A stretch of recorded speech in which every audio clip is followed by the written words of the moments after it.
Okay. Okay. Okay. Thank you, Dr. Krigsman, for your time. No, it's my pleasure. My pleasure.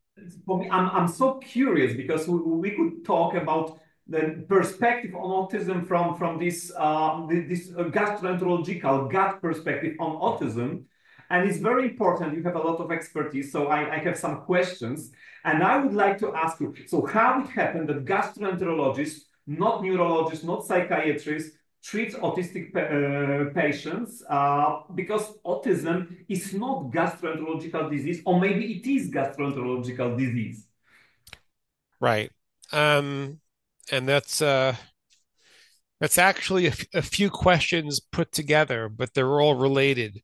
Um, the way the way I became involved in autism is for many years I was working I was doing general pediatrics and also pediatric gastroenterology. I wanted to continue to do general pediatrics for as long as I could because my teacher, uh, and he was right. He said one thing he said when I was in training was that to be a good specialist, you really have to be a good generalist. You have to be a good pediatrician to be a good pediatric gastroenterologist. So I took his advice, and I was part of a very large pediatric practice. And one of my partners, his name was Marvin Boris, a very interesting man, very open-minded, thinking out of the box. And he was interested in autism. He was a pediatrician allergist, and he was interested in autism from an allergy standpoint. And one day he told me, he said, so many of these kids have gastrointestinal problems. When they talk to me, there's diarrhea, constipation, there's abdominal pain, there's failure to thrive. Maybe you should have a look at them. Um, so that's when I said, okay, I'll look at a few. And I saw them, and my impression was that, they're not talking to me. I really don't know what's a problem, what isn't. Can I believe the parents? I don't know. I don't know. So I'm not gonna. Why should I invest time and energy and money in order to do workups and everything on these children if they're psychiatric patients? Um, so I really didn't want to get involved with them. And then Dr. Boris had somebody working with him who showed me a few publications that had already been published before. This goes back like to the year 2000. Um, there was one publication published before 2000 describing the histopathology in children with autism who have GI symptoms. Mm. And I said, wow, from reading the paper, the way they describe the patients, it sounds exactly like the kids that came to talk to me. So I called all those parents and they came back, and I did a full GI evaluation. I decided, okay, I'm going to believe what the parents tell me. Mm. The parents say that they know their kid and they think he's in pain.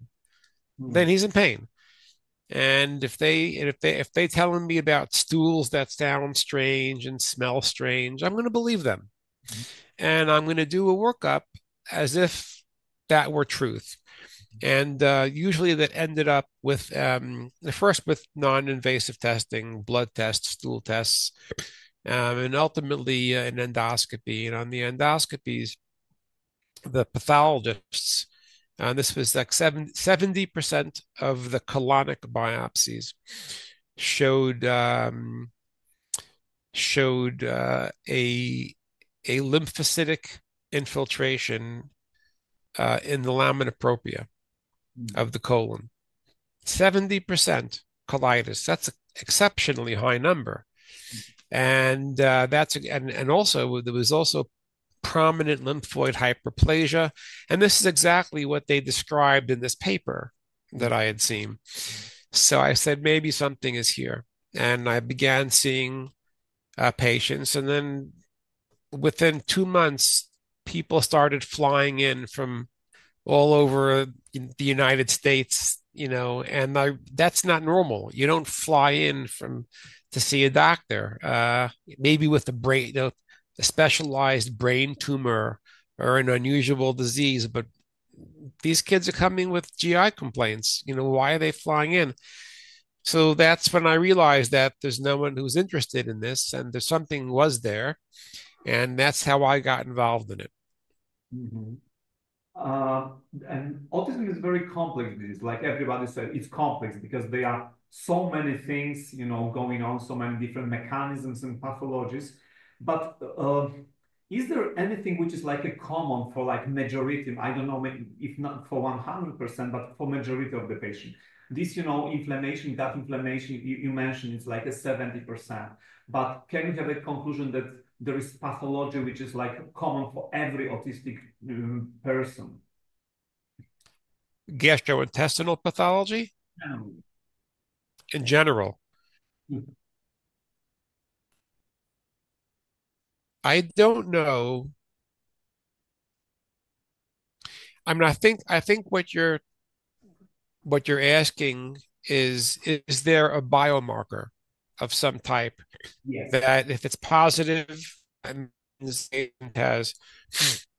So my question to you would be, are you asking that every patient with autism has, or every patient with autism and GI disease has, or every patient with autism and arthritis has?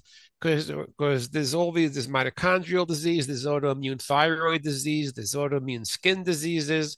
They have all of these, or they can have any one of these, or a combination. So, people are looking for biomarkers for autism, Mhm. just autism, Mhm. for a long time. And there's no reliable biomarker yet. There is none. We ourselves we're developing one, and we have what we think are very good biomarkers. We haven't completed that study because something much more interesting and Mhm. much more useful for the moment came along. But we're gonna get back to that work. Um, so there's no, right now autism is diagnosed, as you know, only by observation. Mhm. There is no test for it. Um, but we know what's common amongst them is that what's so interesting is that the type of delay that they have how we're able to call them autistic Mhm. as opposed to mentally retarded or neonatal asphyxia or post-stroke or other type or Down syndrome or other chromosomal delays. They have a unique set Mhm. of cognitive and behavioral deficiencies. Mhm. And that having that unique set is what makes them common. That's the best we have so Mhm. far. Uh, and the way that everyone looks at it, and this may not be correct, that's the starting point. You have a patient with these cognitive and behavioral abnormalities, and then you try and find what other problems they have. Mhm. Um, and that's because the cognitive and behavioral issues are the easiest ones Mhm. to notice. Anyone can notice that. You don't have to be a doctor. Whereas the arthritis or the mitochondrial disease and metabolic issues and growth issues and a lot of the GI disease, you need to get a biopsy for that. So that's, I think, why the starting point is always developmental. But that leads into your other question. The like if you have other diseases together with your cognitive and behavioral, you have other symptoms like the gastrointestinal inflammation. Well, maybe the cognitive problem is a result Mhm. of the GI inflammation. How do you know that's not the case? Yeah. Mhm. And the answer is we don't. We don't. There's no, Here comes the question, like if we find something in gastrointestinal tract, is it comorbidity or it's a part of autism actually? I think it's a part of autism. Yeah. I think the same way that um, you can have a urinary tract infection, Mhm. and that urinary tract infection may just be a simple UTI, or it may be part of another problem. It could be urinary reflux into the ureter. It could be a bladder dysfunction. It could be caused by many different things. So a UTI, it's a diagnosis, but it also may be part of a bigger thing. And that's the same thing with the with autism is that the autism, seizures, the GI disease, mitochondrial, they're all part of a big package, which according to the best quality data seems to be immunologic.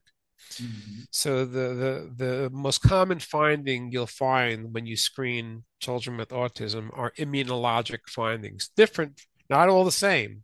Mhm. So it can't be used as a biomarker, but the immunology of these children is clearly abnormal. Mhm. Um, Specifically, and well, the most glaring of which is that you have a pro-inflammatory cytokine presence in the blood of these children. That's the most common immunologic finding. There could be different cytokines. So it isn't always the same one. But a hyperactivated immune system seems to be the most common finding when you have someone that you can call autism. Mhm. Do you think that in the future we will have kind of biological definition of autism? Because at the moment, as you mentioned, we have this psychological, behavioral definition. We are looking for special features, but still we are finding something, as you mentioned, gastrointestinal, immunological, inflammation. So yeah, and people are looking for biomarkers. Like I was talking to Dr. James Adams, and they are looking for some, toxins in the stool, for example, as biomarkers, maybe for the future. And I will talk to him quite soon about that.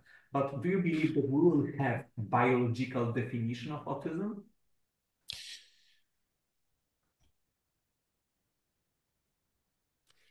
I think so. I think if the uh, if the funding agencies, which is mostly the United States government, Mhm. they fund autism research the most. If if they decide to fund uh, certain areas of autism disease mechanisms, right? I think if certain areas which are not being explored now, if they were to be explored, I think you would have a chance of finding a biomarker. Mhm. Um, whenever you have a question, any kind of question, whether you'll be able to answer it starts at how you start. What's your starting point? You have a question for me. Where do I start in trying to answer it? If I start in the wrong place, then I'm never going to find the answer to your question. Mhm. If I start looking in a more likely place, then I may very well find the answer to your question. So, and those studies can be done, but for whatever reason, that it hasn't gotten there. A lot of time and money was wasted on genetic research, and there is no autism gene. We know that. Um, uh, and now a lot of money is being poured into the microbiome, like you mentioned, and it remains to be seen if that type of research ends up being a true biomarker or not. I'm asking the question because I'm looking for the solution for the patients because I'm not happy with, supporting autistic person with only like a behavioral, support. But, I want to give more, like it's nutritional approach, medical approach. That's why I'm talking. I know that at the moment, we do not have final conclusions and of definition of biomarkers, but still something is in progress, and still I believe we can, and in your practice, you see that you can help many people. Oh yeah, there's no question about it. I mean, for decades, the real tragedy there's so many tragedies in autism, but maybe the biggest tragedy is that the first clinicians who were interested in that were psychiatrists, right? And they held on to this disease for decades, decades and decades and decades. And maybe at least 3 generations or more of doctors were taught that this is a psychiatric disease. And to change your mindset and look at it as, no, this is a medical disease, is turning out to be much more difficult than I would have thought. Yes, I am hoping. I do treat that the fact that the statement that autism is a medical disease is 100% true. Except in those unusual cases where it is purely genetic. Okay, there are very small number, like 1% or less. But aside from that, there are medical diseases with medical comorbidities. We mentioned them, I listed them before, and those can be treated. And the interesting thing is that we found that as far as the gastrointestinal inflammation, when that's treated, you not only improve the gastrointestinal symptoms, but you also improve, we've shown this now, but you also improve the cognition and behavior in these children. And that was a surprise because, and it's not because, well, if you feel better, you function better, right? Anybody, if they feel good, they function better. If they feel bad, they function bad. It's beyond that. When their GI disease is treated properly and they have no more GI symptoms, what we found is that their level of thought, their level of understanding, their ability to communicate either verbally and non-verbally, the quality of their thoughts improves. It's not just functioning, basic functioning. And I did not expect to see that. I really didn't. And but we're delighted. Parents are very happy to know that because now, we can say that treating gastrointestinal disease is one more treatment for autism in general. You mentioned inflammation, immune system, gastrointestinal tract. We are talking about how neuroinflammation can affect development and function of nervous system. But can we have an idea what is first? What is the beginning? What is second? Or it's also hard to say because everything is touching the other problem. It's impossible to know what comes first, because when you're looking at a patient with autism, the parents are always telling you a retrospective story. Right? They're not coming to you at the beginning of the problem. They're coming to you when the kid already has behaviors and has delays and has other things happening for a while. You're never seeing it from the very beginning.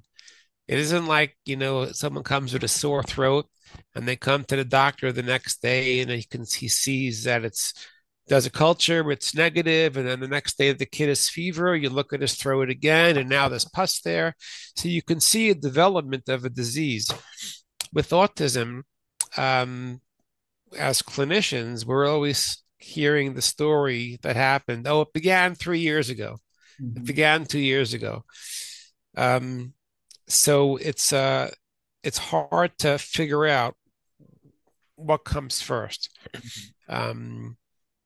Now there are some studies that where researchers have looked at the siblings, a younger sibling of an older patient with autism, and they study them very carefully from birth to see how things develop.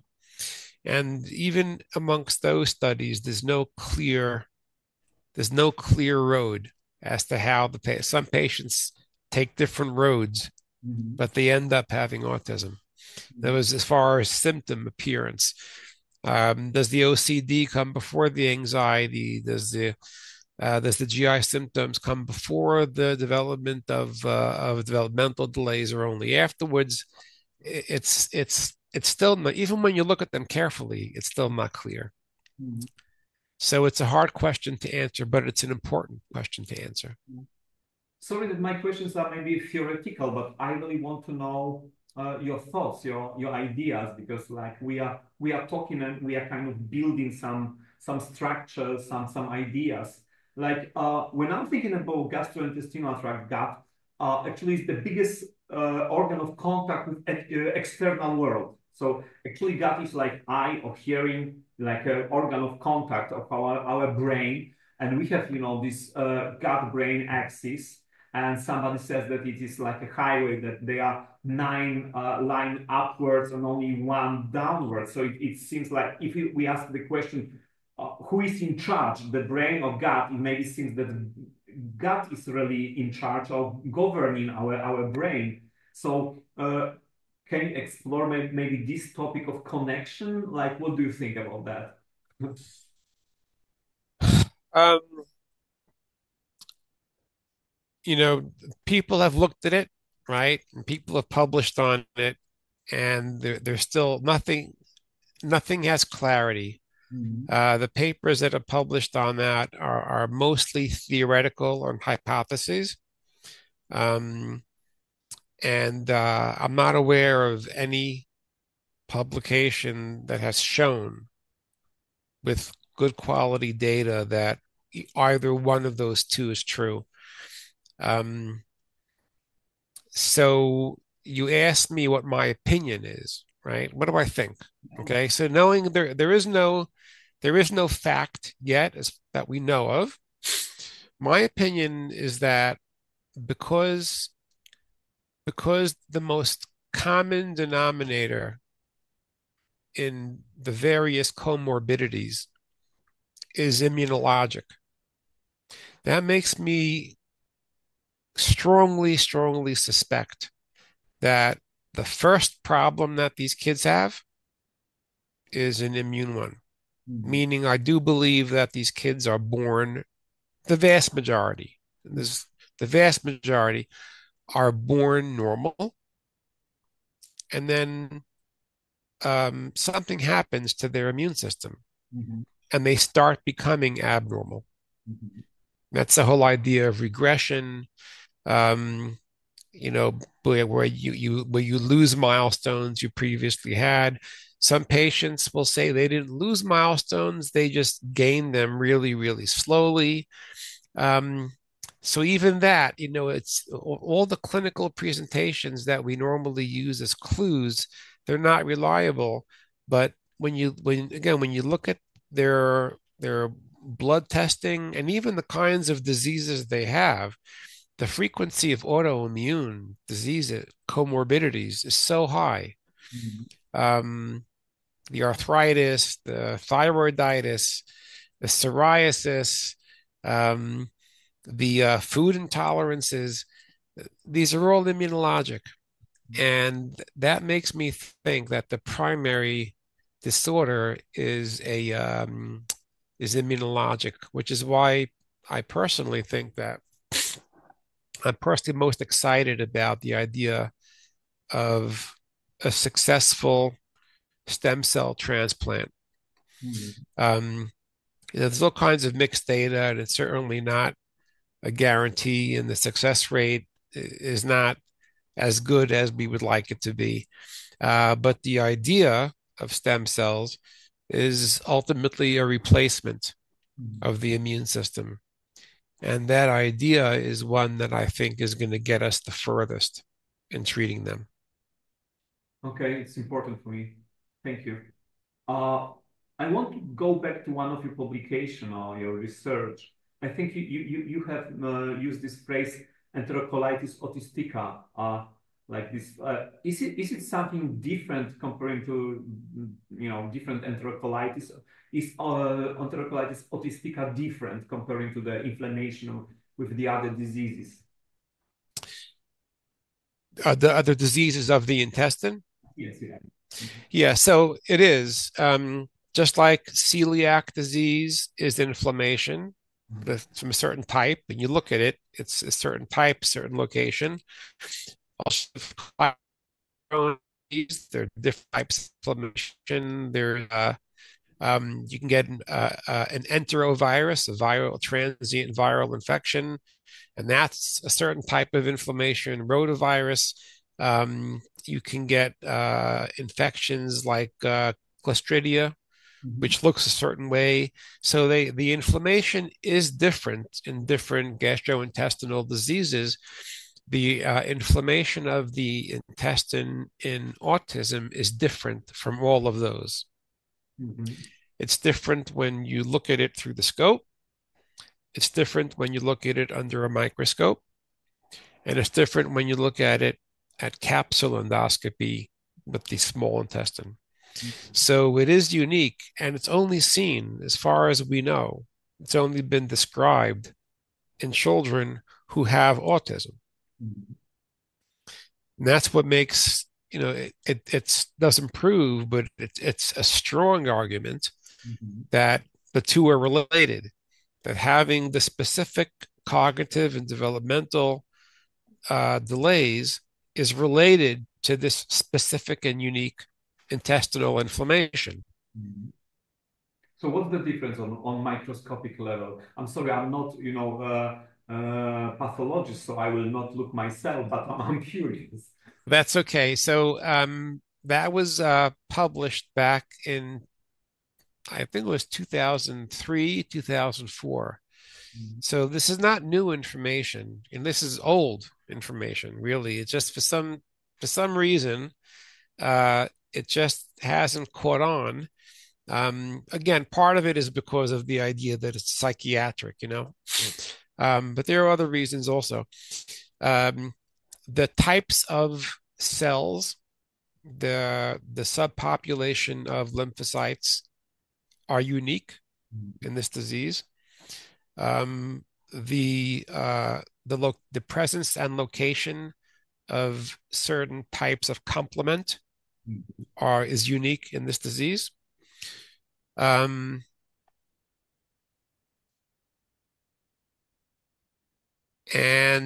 also the degree of lymphoid hyperplasia is marked.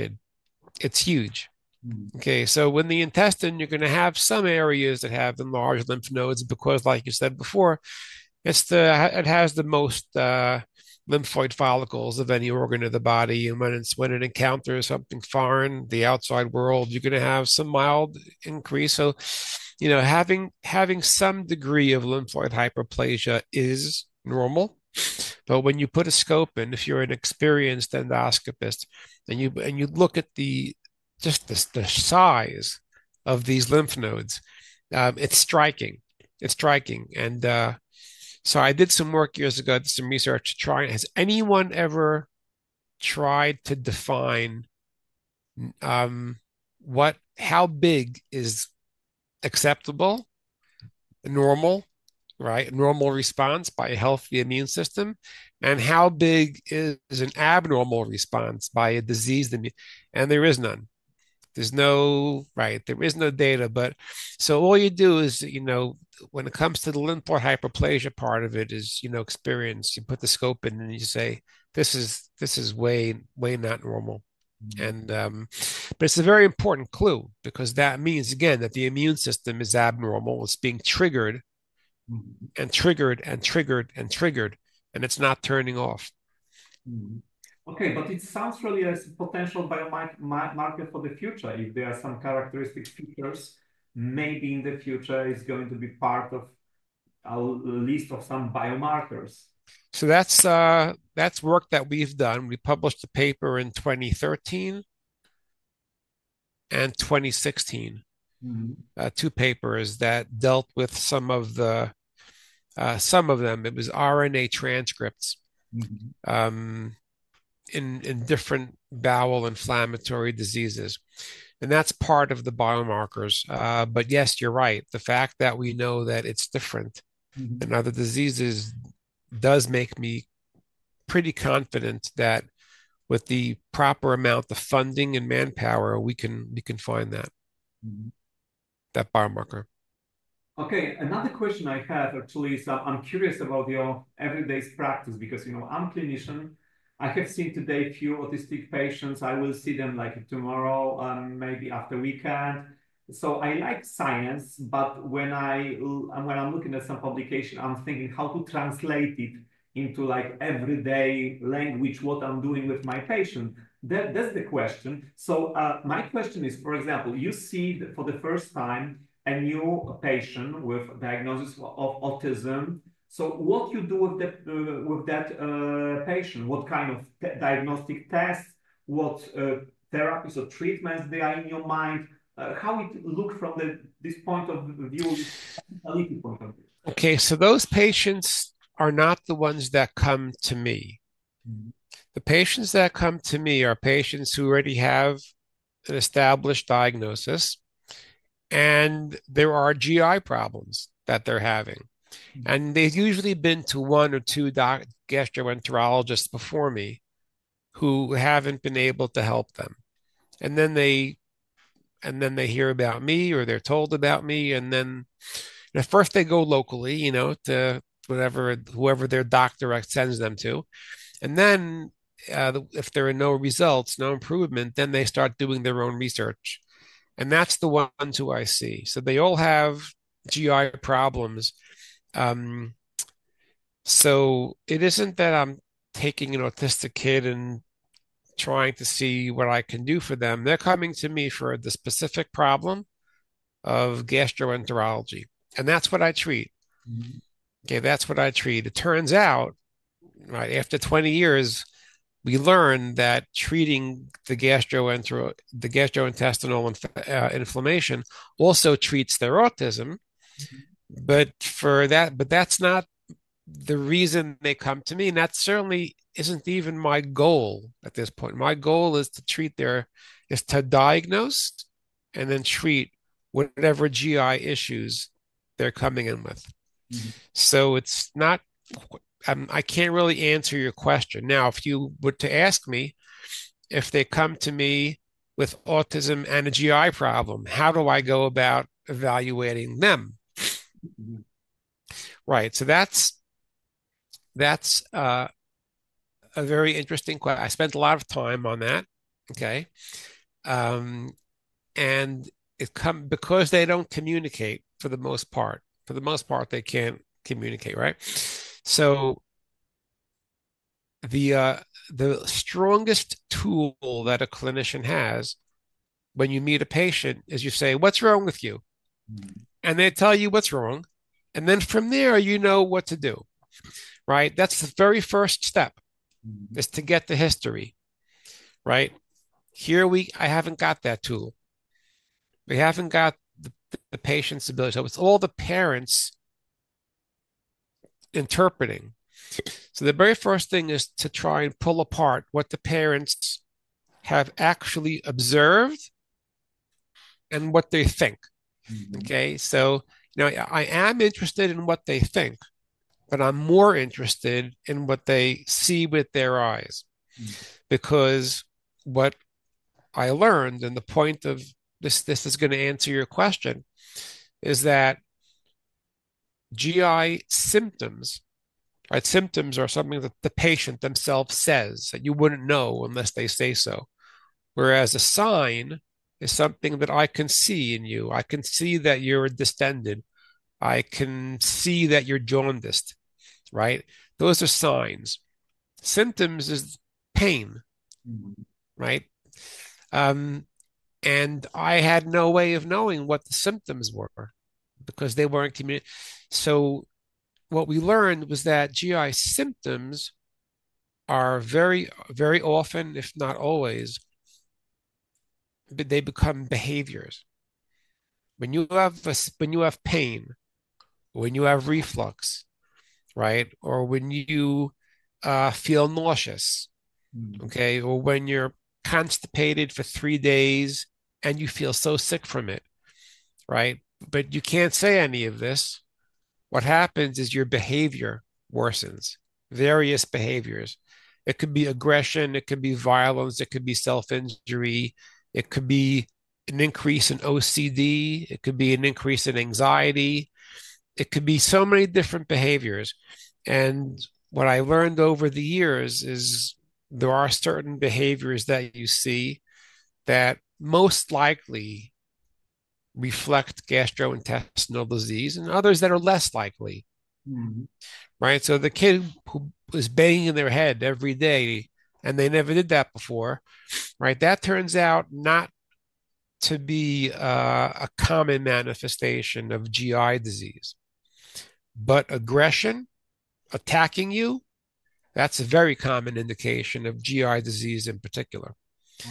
Um, so the first thing that I would tell a patient is I would tell them this, that a GI symptom, right, is manifest as a behavior. Now, if they go to a psychiatrist, the psychiatrist hears aggression, self-injury, and they give them their psychiatric drugs.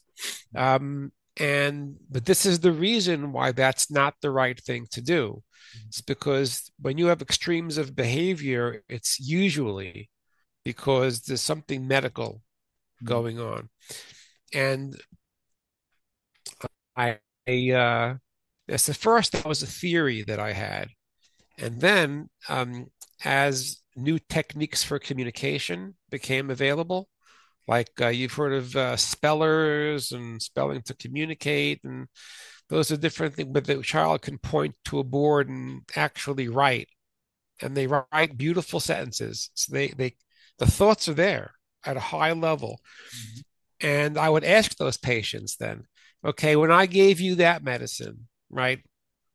That did it help you? And if it helped you, how did it help you? When I gave you that medicine, and they would tell me, they would say what part of the abdomen was hurting, what got better, what got worse, and that's how that confirmed to me that the behaviors, and they said the reason why I become aggressive is because I'm in pain. They tell you that, Mm. those who can.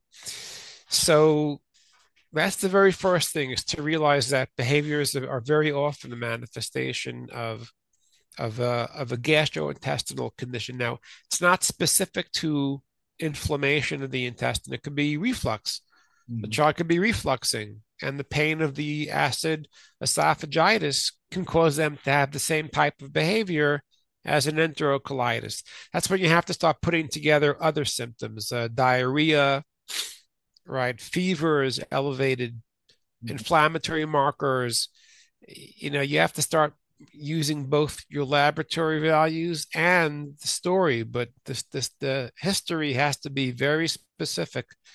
And it was over many years, a number of people, not just myself, have developed very good questionnaires Mhm, to mhm, ask parents. There's one called the ATAC, ATAC, mhm. from the Autism Research Institute. And that's a very good general one. I have my own GI questionnaire that I developed for our own studies. Um, but that's the way you're going to get the basic story, and that's how you're going to know what the next thing to do is. A question. Is it Yeah. possible to share your questionnaire with me? Is what? Can you share your questionnaire, your own with me? Can I see the questionnaire later on? Can you send me? Yeah, absolutely. Thank you. Absolutely. Sure. Sure. Okay. Uh, I have a lot of questions. I have a lot of questions that I still don't know. It will be a long list. But I think the most important of the questions is, you know, why is this kid behaving so badly? mm, And the parents desperately want to keep the children at home, But the behavior sometimes is so bad, the aggression is so bad, they can't. And that's terrible because they know that if they send to an institution, they're going to get full of psychiatric drugs, and they know that's not the answer, and that's tragic. So to be able to identify and treat GI disease and get rid of that problem, right? Just that alone is such a major success. And that's true with kids who have seizure disorders and the kids with arthritis, any one of the diseases that we can treat and get rid of, even though the kids are still autistic. But we make major progress in them. So, but there's still other questions as far as mechanism and those things. Yeah. Okay. The last question for today. Remember that I'm looking for the solution and I want to help as many people as possible, and do not get angry at me with that question. I'm thinking, what could be your advice for parents of autistic child? Because some, majority of them, they will be not able to find the doctor who knows what to do with autism. And they really want to help the child. Is there anything from the perspective of gastrointestinal tract that they Yes. can maybe... The best thing, unfortunately, but this is the answer to your question, the best thing is to educate themselves. They have to educate themselves. They have to trust their intuition. If they think something is wrong, right, they need to search and go online. And I don't like recommending one online group more than the other, but the one that I found is most helpful for patients as far as educating them. It's called TACA, TACA. And that stands for Talking About Curing Autism. And what makes them unique is that education is really their main goal. So there are lots of other organizations that do want to educate also. But I think TACA it's been around for a long time, and they're very well organized, and a patient from Europe or anywhere can speak to a person from TACA, and they have a whole bunch of volunteer parents who'll speak to anyone about their experiences, what they know. And that's how patients have to learn a lot of this on their own. Okay. And that's the best and they learn it from other parents, other families. And number two is trust your intuition. Thank you very much. Dr. Krigsman, I'm really grateful because you gave me even today many ideas for me as a doctor to... Good. Good. Also, this is inspiration and help for parents, for patients. So thank you very much for today. You're very welcome. It's a pleasure speaking to you. I look forward to speaking to you again. Yeah, I hope that in the future we'll talk more about autism, about your research, your publication. So get ready for me once again. I'm ready. All right. Take care. Okay. Bye-bye.